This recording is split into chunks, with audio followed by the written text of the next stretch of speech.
بسم الله الرحمن الرحيم إن الحمد لله والصلاة والسلام على سيدنا رسول الله عليه الصلاة والسلام اللهم لا علم لنا إلا ما علمتنا إنك أنت العليم الحكيم اللهم علمنا منك يا رب العالمين بسم الله الرحمن الرحيم آج جو ہماری دوسری کلاس ہے جو ہماری کتاب ہے مقررہ اس کا نام ہے عقائد نصفیہ اور اس کتاب کے حوالے سے بلکہ اس علم کے حوالے سے علم العقائد کے حوالے سے ایک مختصر سا جو بیان تھا جو اس کا ایک تعارف تھا وہ میں نے پچھلی کلاس میں آپ کو عرض گزار کیا تھا۔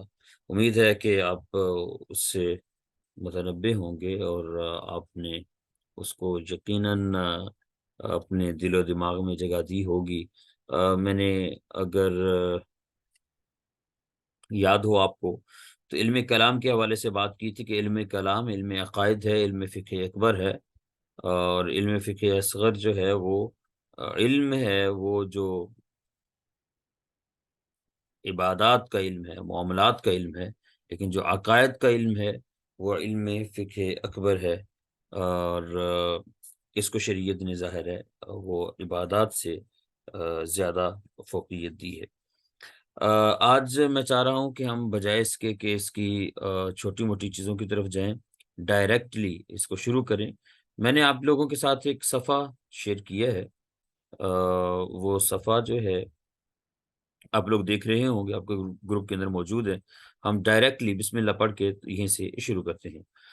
بسم اللہ الرحمن الرحیم۔ قال اہل الحق حقائق الاشیاء ثابتۃ والعلم بها متحقق خلافا للسفسطائیہ۔ اہل حق کہتے ہیں کہ، بلکہ آپ کے ساتھ اس کا ترجمہ بھی موجود ہے، آپ کو یہ بھی تکلیف نہیں ہوگی بہت زیادہ۔ جو اہل حق ہیں، اہل حق سے مراد بنیادی طور پہ جب بھی آگے اس پوری کتاب میں آئے گا وہ ہے اہل سنت ہیں، اور اہل سنت سے مراد جو ہمارے ہاں عمومی طور پہ فرق ہیں جو اس وقت معاصر دنیا میں ہے، جیسے آپ جانتے ہیں عمومی ہمارے بر صغیر پاک و ہند کے اندر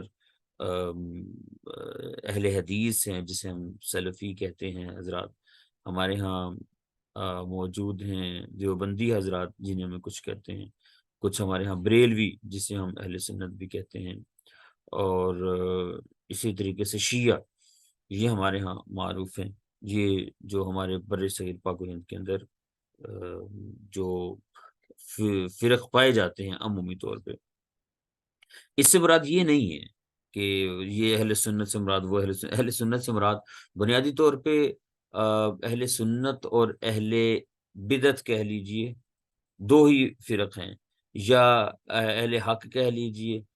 تو جو بھی جب بھی اہل حق کا اس پوری کتاب کے اندر ذکر آئے گا تو اس سے مراد اہل سنت ہے، اور اہل سنت سے مراد تمام اس میں فرق آ جائیں گے، تمام فرق جو اہل سنت کے ہیں۔ اگر آپ کو میں ایک مزید تفصیل بتاؤں تو اہل سنت سے مراد یہ جتنے بھی فرق ہیں وہ سارے ہیں شیعہ کے خلاف۔ شیعہ جو ہے وہ بالکل چونکہ علیحدہ سے ان کے اپنے لوازمات ہیں اور ان کے مکمل عقائد ہیں ٹوٹل، باقی دیوبندی ہوں، اہل حدیث ہوں، یا بریلوی ہوں، تو یہ اہل سنت کی اس سائے کے اندر، یہ اس درخت کے اندر یہ تینوں فرق جو ہے وہ آ جاتے ہیں۔ میں خود سے ہی باتیں کیے جا رہا ہوں یا آپ لوگوں کو آواز بالکل کلیئر ہے اور یہ بات سمجھ لگ رہی ہے؟ کوئی بندہ بتائے گا؟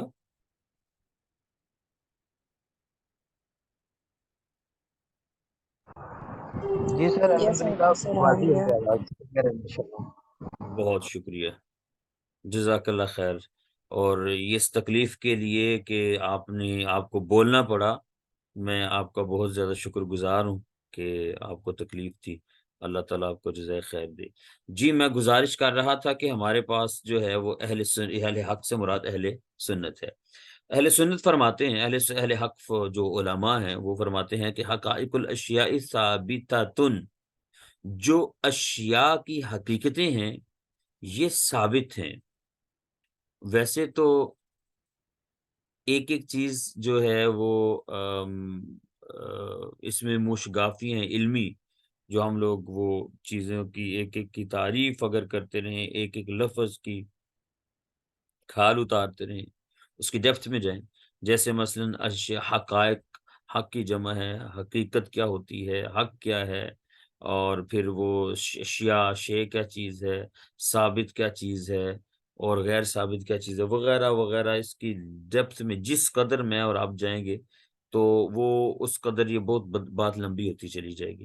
چونکہ آپ لوگ وہ متخصص نہیں ہیں، اور ہم لوگ چاہ رہے ہیں کہ ہم کم از کم اس علم کلام کی ایک جو اور علم العقائد جو ہے اس سے روشناس ہو جائیں. تو اس لیے ہم اس بہت بڑی مشگافیوں سے بچتے ہوئے ڈائریکٹلی جو چیز وضاحت طلب ہے، ہم اس کی وضاحت کریں گے. باقی کوشش کریں گے کہ اس کو اختصار کے ساتھ چلتے جائیں، تاکہ جس قدر ممکن ہو جلدی یہ چیزیں ہماری سمجھ میں آ جائیں، اور ہم لوگ وہ زیادہ سے زیادہ اس کو پڑھ سکیں، اور اس کی جو جو جو ضروری اشیاء ہیں ان میں ہم لوگ وہ بحث مباحثہ کریں اور سوالات اپنے اور ان کے جوابات دیں. میں بات کر رہا تھا، قال اہل الحق، اہل سنت نے کہا، اہل حق کہتے ہیں، حقائق الاشیاء ثابتۃ، تمام اشیاء کی جو حقیقتیں ہیں وہ ثابت ہیں، اور والعلم بها متحقق، اور جو ان اشیاء کا علم ہے وہ متحقق ہے، موجود ہے، اور معروف ہے، معلوم ہے.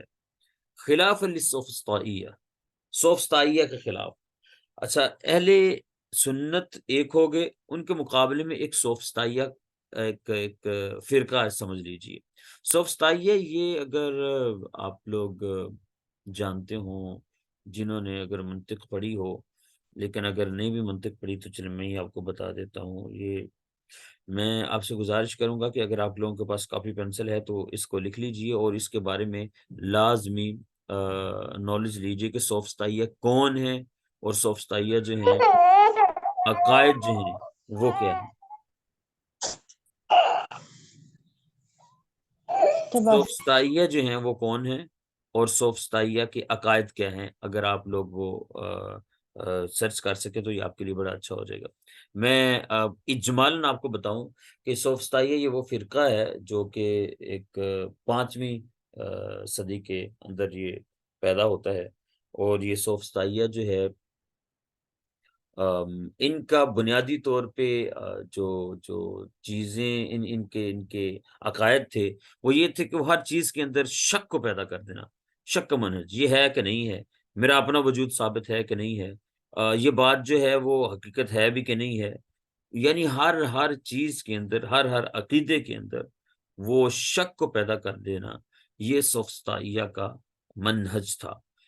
تو یہ سوفسطائیہ کے خلاف وہ فرما رہے ہیں، اس لیے کہ وہ تو اشیاء کی حقیقتوں کو ثابت ہی نہیں مانتے، کہ وہ اشیاء حقیقت میں ہیں بھی کہ نہیں، معلوم ہیں بھی کہ نہیں ہے. تو وہ تو شک میں مبتلا کر دیتے ہیں. تو اس وجہ سے کہا کہ سوفسطائیہ کے برخلاف جو اشیاء کی حقیقتیں ہیں وہ ثابت ہیں، وہ نہیں سمجھتے، اور وہ اس کو نہیں وہ کہتے کہ یہ ثابت ہے، بلکہ جو جو اہل سنت ہیں وہ کہتے ہیں کہ اشیاء کی حقیقتیں ثابت ہیں. چلیے، یہ ہو گیا ہمارا پہلا جملہ. دوسرے نمبر پہ، چونکہ وہ بلکہ اس میں اگر ترجمے کو آپ دیکھیں تو اس میں موجود بھی ہے کہ حقائق الاشیاء کے منکر ہیں، کہ اشیاء کی حقیقتیں، یعنی اشیاء اپنی حقیقت میں ثابت ہیں کہ نہیں، یہ دنیا حقیقت میں ثابت ہے کہ نہیں ہے، یہ میں اپنا وجود کے ساتھ متحقق ہوں یا نہیں ہوں. تو اس کا بھی وہ انکار کرتے تھے، اس میں بھی شک کی بات کرتے تھے. خیر، اس کی تفصیل جیسے میں نے گزارش کی کہ آپ ایک مرتبہ دیکھ لیں گے تو بہت اچھا ہے، چونکہ یہ آپ اس میں داخل ہو رہے ہیں علم کلام کے اندر، تو یہ بہت بڑا فرقہ ہے اور اس بارے میں معلوم ہونا چاہیے. اور میں کوشش کروں گا کہ نیکسٹ ٹائم جب ہماری کلاس شروع ہو تو آپ لوگوں سے میں پوچھوں کہ سوفسطائیہ کون ہے، تو آپ لوگوں کو پتہ ہونا چاہیے. یہ ایک چھوٹی سی اسائنمنٹ سمجھ لیجیے کہ آپ کے پاس موجود ہے، آپ نے اس پہ کام کرنا ہے. میں معذرت خواہ ہوں، آج میرا شاید گلے کی پرابلم ہے، کچھ کوئی طبیعت کی خرابی کی وجہ سے. تو میں امید کرتا ہوں کہ انشاءاللہ آپ اس کو تسامح فرماتے ہوئے قبول کریں گے.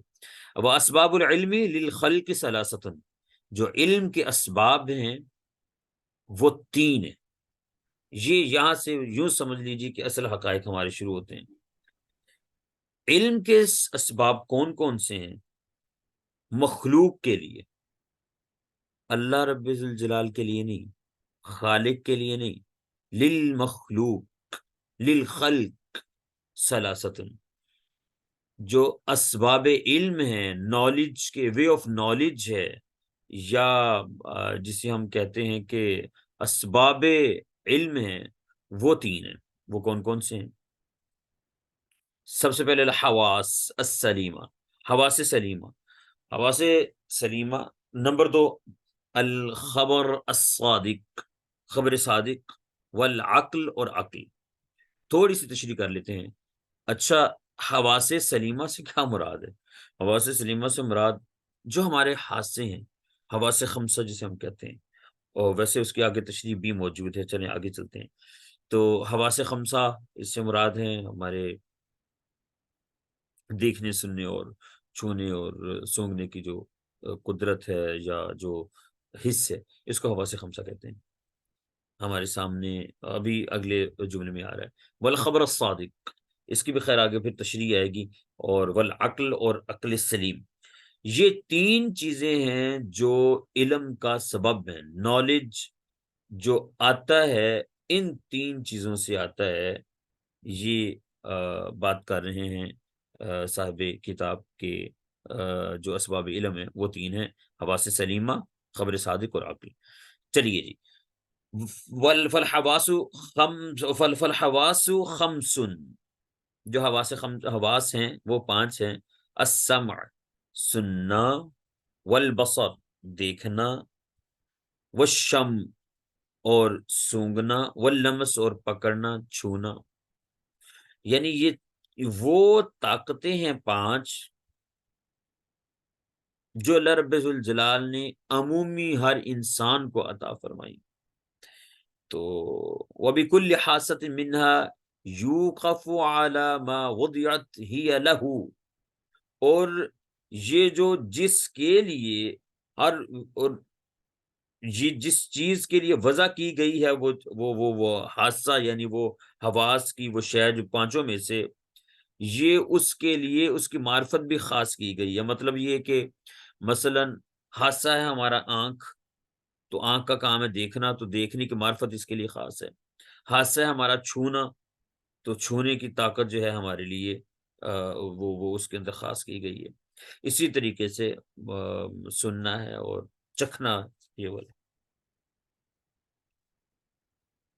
جی، اس کے بعد ارشاد فرمایا، علامہ فرما رہے ہیں وَبِكُلِّ حَاسَّةٍ مِّنْهَا يُوقَفُ عَلَى مَا وُضِعَتْ هِيَ لَهُ، تو ہر جو حادثہ ہے جس کے لیے اس کو خاص کیا گیا ہے، اس چیز کی معرفت اسی کے ساتھ ہوگی۔ اب جو دیکھنے کی معرفت ہے، وہ سننے سے، کانوں سے حاصل نہیں ہو سکتی۔ جو سونگنے کی ہے معرفت ہے، وہ آنکھ کے حادثہ سے نہیں ہو سکتی۔ چلیے جی، آگے چلتے ہیں۔ یہ تو ہوگی چونکہ حواس پہلی چیز ہے جو علم کے اسباب میں سے حواس خمسہ، اس کی تشریح ہوگی ہمارے پاس۔ دوسری چیز الخبر الصادق، خبر صادق کیا ہے؟ علی نوعین، اس کی دو قسمیں ہیں۔ پہلی، احدہما الخبر المتواتر، پہلی خبر صادق سے مراد وہ خبر متواتر ہے۔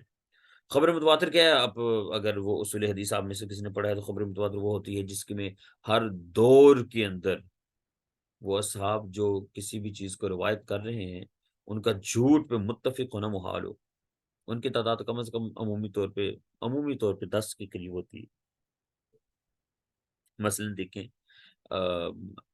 صحابہ کا دور ہے تو اس میں بھی وہ 10 سے کم نہ ہو، 20، 40، 50 ہوں، تابعین کا، تبع تابعین کا، یعنی جتنے بھی ادوار گزرے ہیں، ان ادوار میں، سب ادوار میں جب تک کہ ہم تک خبر پہنچتی ہے، امام بخاری، امام ترمذی، یا جس بھی محدث نے یہ روایت کی ہے، جب تک وہ ہمارے پاس روایت کر رہا ہے، وہ سارے جتنے بھی ہمارے پاس موجود ہیں ادوار، ان سب ادوار میں اتنے لوگ موجود ہوں ہر وقت کہ ان کا جھوٹ پہ متفق ہونا محال ہو۔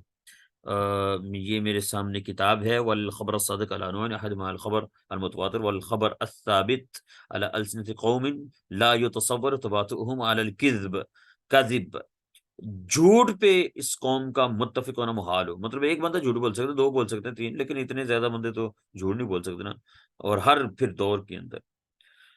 اور پھر وہ موجب للعلم الضروری، یہ جو خبر متواتر ہوتی ہے یہ علم ضروری کو واجب کرتی ہے، علم ضروری کو واجب کرتی ہے. اور علم ضروری کی مثال دی گئی جیسے کل علم بالملوک الخالیت فی الازمنۃ الماضیۃ والبلدان النائیہ، جو گزری ہوئی ماضی کی قوموں کی باتیں ہیں. جیسے مثال کے طور پہ کہا قوم عاد ایسی تھی، قوم سمود ایسی تھی، یہ تو ہے پرانی باتیں. مثال کے طور پہ یوں سمجھ لیجیے کہ پاکستان بننے کے بعد سے بلوچستان میں یہ معاملات تھے، بلوچی اس طرح کے ہیں، سندھی اس طرح کے ہوتے ہیں، پٹھان اس طرح کے ہوتے ہیں. عمومی طور پہ ہمارے ہاں ایک رویہ پایا جاتا ہے پٹھانوں کے بارے میں. مثلا وہ جوک در جوک ہمیں، جس کی ملاقات نہیں بھی ہوئی یا جس کی ملاقات ہوئی جانتے ہیں پٹھان مثلا بڑی مہمان نواز قوم ہے. یہ وہ خبر ہے جو ایک تواتر سے ہمارے پاس ہمارے ساتھ ثابت ہے.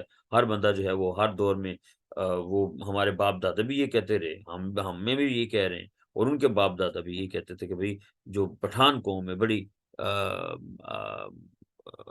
جناب وہ مہمان نواز قوم ہے. اس طرح کوئی اور بھی بات ہو سکتی ہے، میں نے آپ کو ایک ویسے بات بتائی.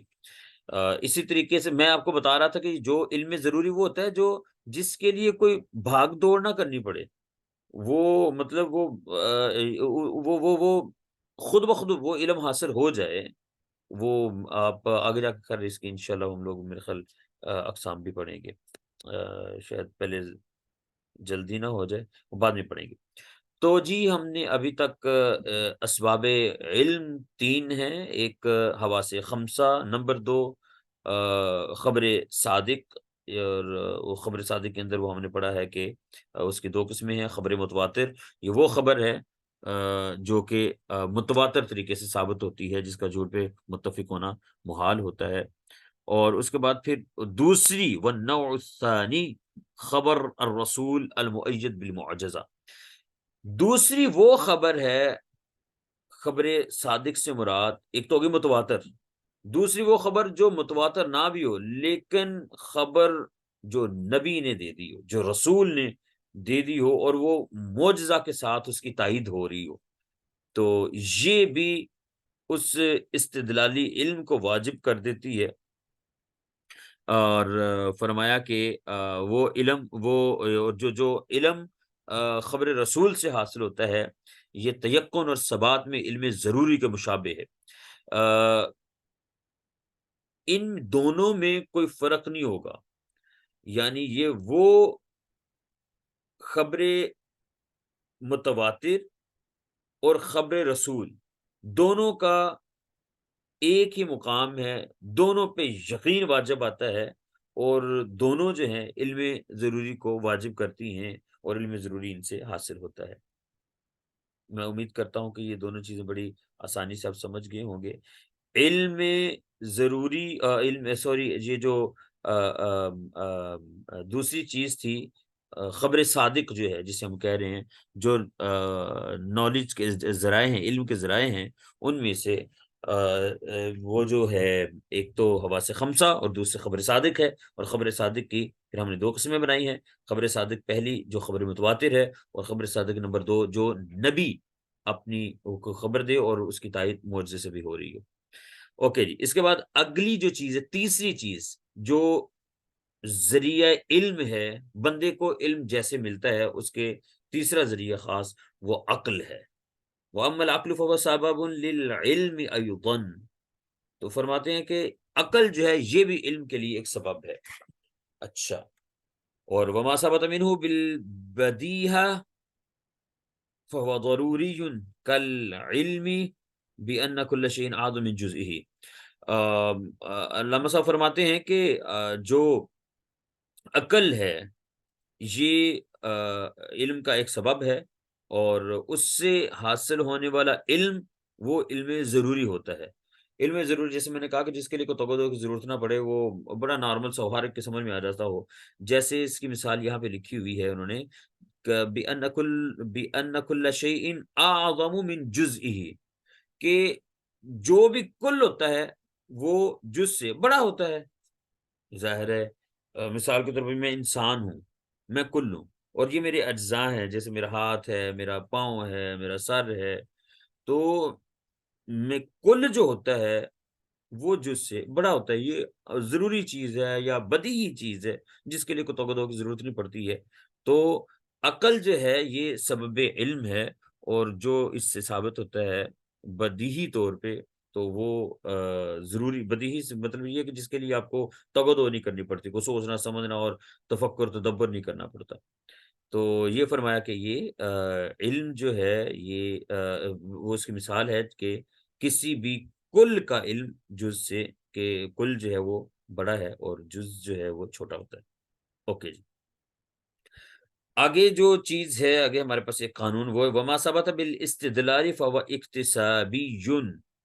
علم کی دو صورتیں ہوتی ہیں، ایک ہوتا ہے بدیہی اور ایک ہوتا ہے اکتسابی۔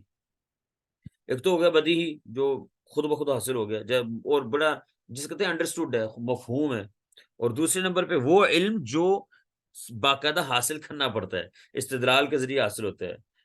مثال کے طور پہ ہمیں پتہ ہے کہ جو جو چیز جو ہے وہ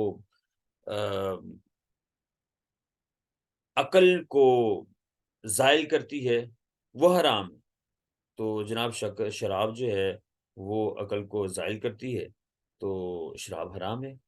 اب یہ ہمیں سوچنا پڑا، سمجھنا پڑا، پھر جا کے اچھا جو چیز جسم کو نقصان پہنچاتی ہے وہ حرام ہے، تو وہ کو کسی بھی صورت کے اندر ہو، تو جو جو چیزیں ہمارے جسم کو نقصان پہنچائیں گی وہ ہر چیز حرام ہو جائے گی ہمارے لیے۔ تو جو چیز سوچنی پڑے، سمجھنی پڑے، استدلال کرنا پڑے، تو وہ چیز جو ہے وہ حرام ہے۔ مثال کے طور پہ وہ قرآن پاک کے اندر اللہ رب الجلال نے ارشاد فرمایا نا، لو کان فیہما آلہۃ الا اللہ لفسدتا۔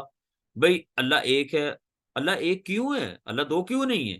تو اب اگر اللہ دو ہوتے تو زمین میں فساد پیدا ہو جاتا۔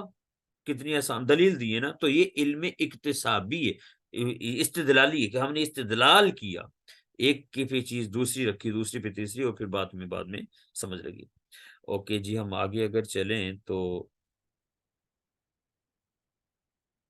اچھا ایک بات یہ بھی ذہن میں رکھیں کہ یہاں پہ ایک چیز کا ہم کوشش کریں گے کہ انشاءاللہ نیکسٹ ٹائم میں آپ کے ساتھ کچھ آگے چیزیں آ رہی ہیں اگلی، وہ منطق سے ریلیٹڈ ہیں۔ ہم منطق کو بھی اس کے ساتھ تھوڑا سا ریلیٹ کریں گے، جسے ہم منطق القدیم کہتے ہیں، تو اس کی بھی کچھ چیزیں ہیں، وہ بھی ساتھ ہمیں چلانی پڑیں گی۔ بنیادی طور پہ یہ علوم اسلامیہ جو ہیں یہ بڑے تھک نالج ہیں، ان کے اندر یوں سمجھیے کہ ایک دوسرے کے ساتھ ڈیپینڈڈ ہے اور ایک دوسرے کے ساتھ ملا ہوا ہے۔ ایک علم سیکھیں گے کہ دوسرا خود بخود آپ کو اس کے ساتھ ریلیشن نظر آئے گا۔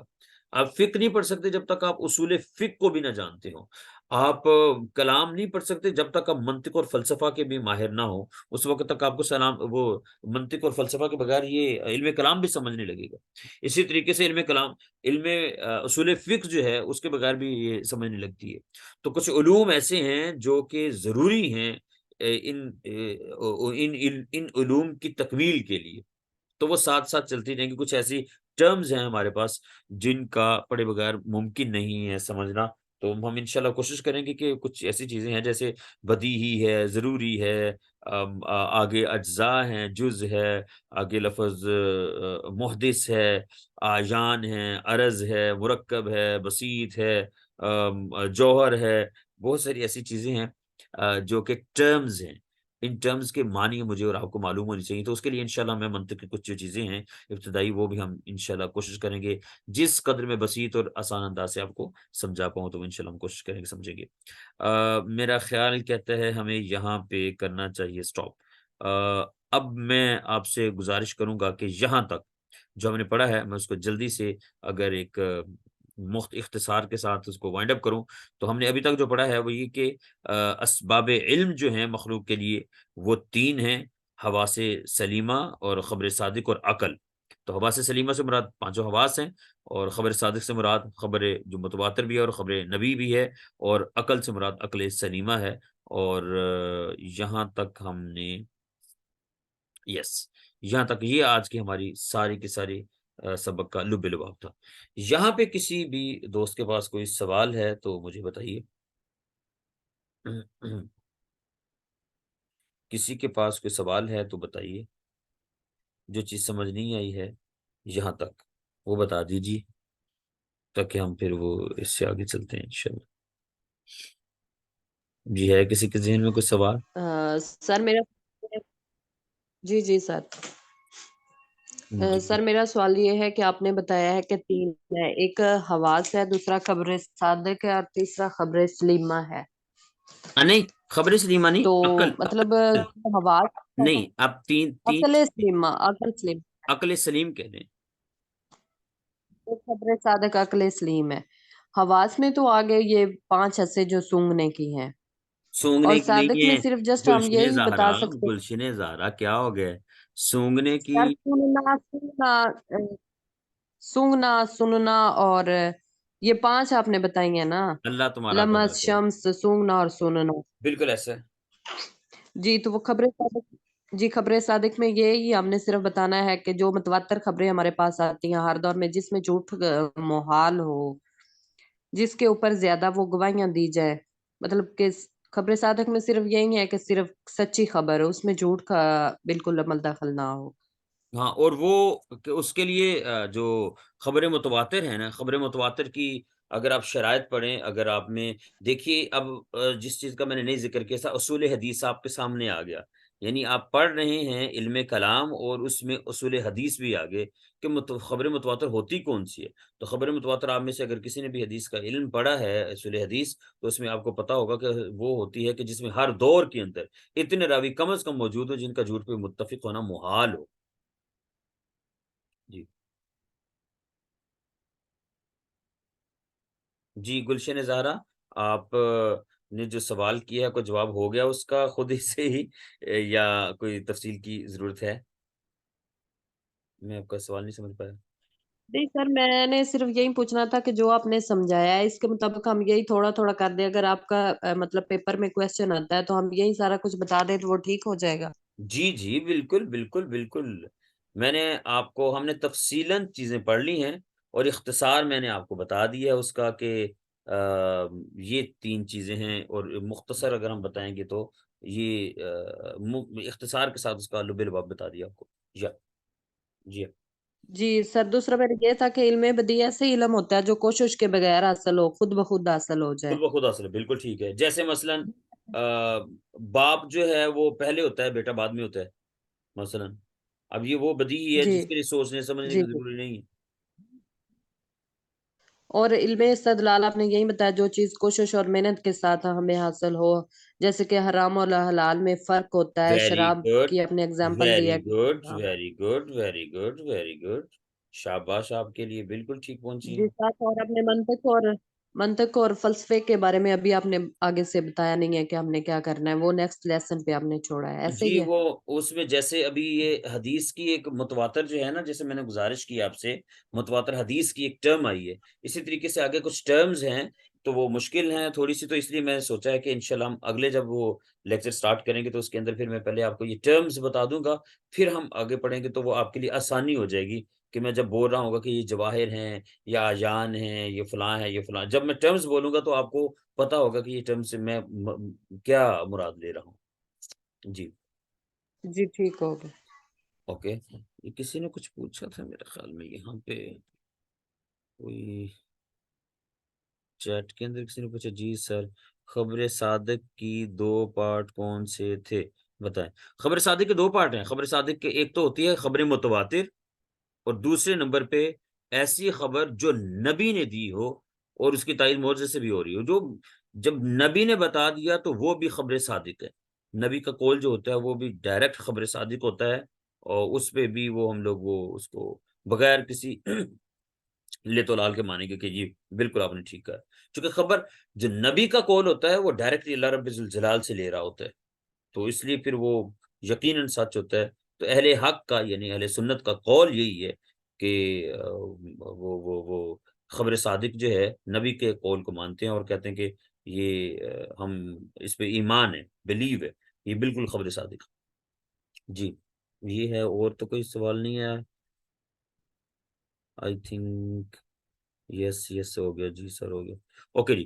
اور کسی کے پاس کوئی اور اس میں کوئی اضافہ کرنا چاہے؟ کوئی گلشن فاطمہ نے تو بات کر دی، اور کوئی بندہ آپ میں سے کوئی بات کرنا چاہے، اس میں کوئی تفصیل بیان کرنا چاہے یا کوئی تبصرہ کرنا چاہے، تاکہ ہم اینڈنگ کریں. ہمارے پاس تقریباً کو 5 منٹ ہیں تاکہ ہم اس کو کلوز کریں. جی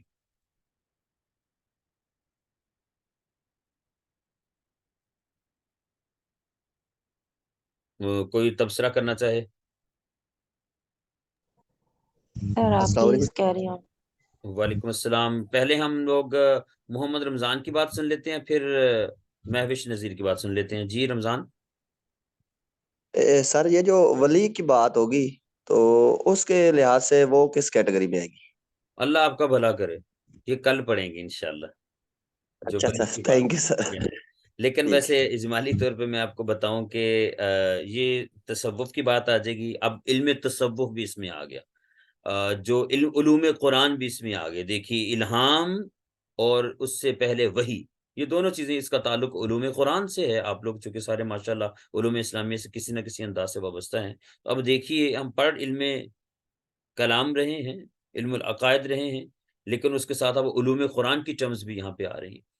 تو وہی جو ہے اس کو تو آپ سمجھتے ہیں. اور جو الہام ہے یہ وہ صورت ہوتی ہے جو انبیاء کے ساتھ نہیں بلکہ اولیاء کے ساتھ خاص ہوتی ہے. تو الہام جو ہوتا ہے یہ خبر صادق کے اندر نہیں آتا، لیکن ہم اس کی تفصیل جو ہے انشاءاللہ نیکسٹ ٹائم سے پڑھیں گے جب آگے جا کے آئے گی اس کی خبر. جی کچھ کہنا چاہ رہی تھیں آئی تھنک سر. علم استدلال کو تھوڑا سا کلیئر کر. علم استدلال جس کے اندر جیسے ابھی کوئی بات ہوئی تھی، استدلال یہ ہے کہ جس کے اندر ایک چیز لے لیں، دوسری چیز لے لیں، اور پھر اس سے آپ لوگ وہ کوئی نتیجہ اخذ کر رہے ہیں. آپ کے پاس سانچہ ہوتا ہے نا، اس سانچے کے اندر وہ چیزیں ڈالیں اور اس کے اندر سے وہ پھر وہ ایک خاص چیز بن کے نکلتی ہے. اور مثال کے طور پہ اس کو اگر یہ تو میں فزیکل مثال دی ہے، اگر اس کو ہم لوگ وہ افکار کے اندر لیں تو مثلاً ہر پاکستان جو محب وطن پاکستانی ہے وہ کبھی بھی پاکستان کے خلاف بات نہیں سنے گا اور پاکستان کے خلاف کوئی سازش نہیں کرے گا. تو چونکہ فلاں سیاستدان پاکستان کے خلاف جو ہے وہ کوئی بات خلاف برداشت نہیں کرتا، پاکستان کی ترقی کی بات کرتا ہے، اس لیے وہ محب وطن پاکستانی. یہ علمی استدلال ہے جس کے اندر آپ ایک قضیہ لیتے ہیں اور اس کے اندر پھر وہ دوسرا قضیہ لیتے ہیں، دونوں کو ملا کے پھر نتیجہ نکالتے ہیں. مثال کے طور پہ مومن جو ہے، کامل مومن وہ ہے جو اللہ تعالیٰ کے لیے محبت کرتا ہے، اللہ تعالیٰ کے لیے دیتا ہے، اللہ تعالیٰ کے لیے وہ اللہ کے لیے کس سے نفرت کرتا ہے، اللہ تعالیٰ کے لیے کس سے ناراضگی اختیار کرتا ہے، وہ کامل مومن ہے. چونکہ فلاں شخص اللہ کے لیے سے وہ کامل محبت کرتا ہے تو اس لیے وہ شخص جو ہے وہ کامل مومن ہے. یہ ہم استدلال کہہ سکتے ہیں. جی یہ کسی نے پوچھا تھا. یہ بک جو ہے یہ میں آپ کے ساتھ شیئر کر دیتا ہوں، عقائد نصفیہ ہماری کتاب ہے. اوکے یہ میں شیئر کر دوں گا آپ نے کہا تو. اوکے اور بولنا چاہ رہی تھی مہوش نذیر. جی مہوش نذیر آپ کچھ بات کرنا چاہ رہی تھی؟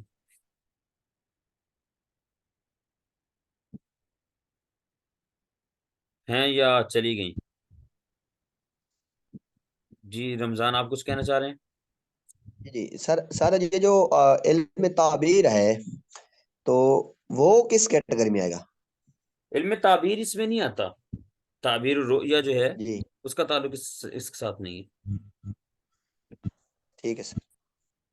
اوکے جی مہوش آپ کچھ بات کرنا چاہ رہی ہیں؟ ہم لوگ کوئی اور بات کرنا چاہ رہے ہیں؟ ہمارے پاس 1 منٹ ہے. نہیں ہے، کوئی بھی بات نہیں کرنا چاہ رہا. چلیے جی یہاں پہ ہم لوگ سٹاپ کرتے ہیں. سبحانک اللہم و بحمدک نشہد ان لا الہ الا انت نستغفرک و نتوب الیک. والسلام علیکم ورحمۃ اللہ وبرکاتہ.